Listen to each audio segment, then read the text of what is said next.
relating to voter integrity. Some lawmakers are pushing for measures such as requiring voters to show a photo ID before being allowed to cast a ballot. Another bill would criminalize anyone who delivers a ballot for someone unable to drive to the polls. Now, with so much emphasis on one vote for one person, you'd think lawmakers would make sure they follow the rules too. In tonight's CBS 42 Investigates, Nancy Wilson found out many don't. It's a record vote. Clerk, please read the bill. This is State Representative Debbie Riddle. She authored the bill that would require voters to show a photo ID. Clerk, ring the bell. It's a record vote. It's all about integrity. It's a record vote. But the integrity of one person, one vote doesn't apply at the legislature. We found many lawmakers vote more than once. Take a look.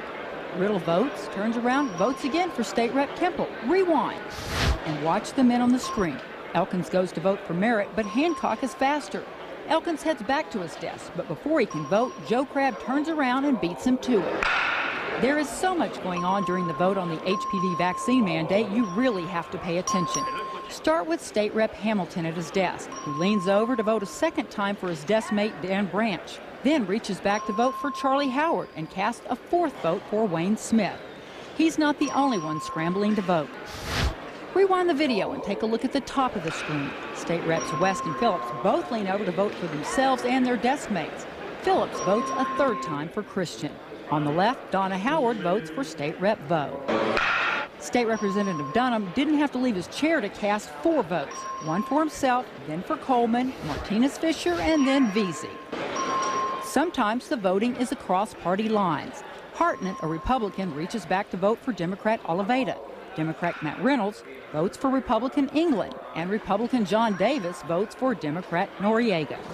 Most voters have no way of knowing if their lawmakers are actually casting their own vote. Even though the legislature is broadcast on cable TV, the cameras change from this to this when it's time to vote. But if you're sitting on the third floor gallery, I certainly noticed that there appear to be far more votes on the tick board than there were people in the room. Arnie and Laurel Weiss were baffled when they came to see the legislature in action. It seems very inappropriate and they should do something about it. Yeah, definitely. State Rep Debbie Reynolds says voting for other members is done out of necessity. We have a lot of votes. We have a lot of amendments. And there's times when we don't break for lunch and we don't break for dinner. We don't have bathroom breaks.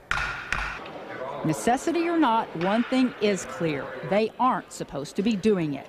According to the official House rules, written, voted, and approved by lawmakers at the beginning of the session, any member found guilty by the House of knowingly voting for another member on the voting machine shall be subject to discipline deemed appropriate by the House. Clerk, ring the bell. It's a record.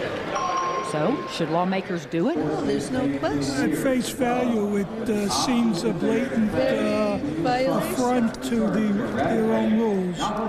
It is against their own rules, but the issue is with enforcement. Now, it's the Speaker's job to make sure the rules are followed. He declined to talk to us on camera, but his spokesperson sent us a statement that basically says they leave it up to the House members.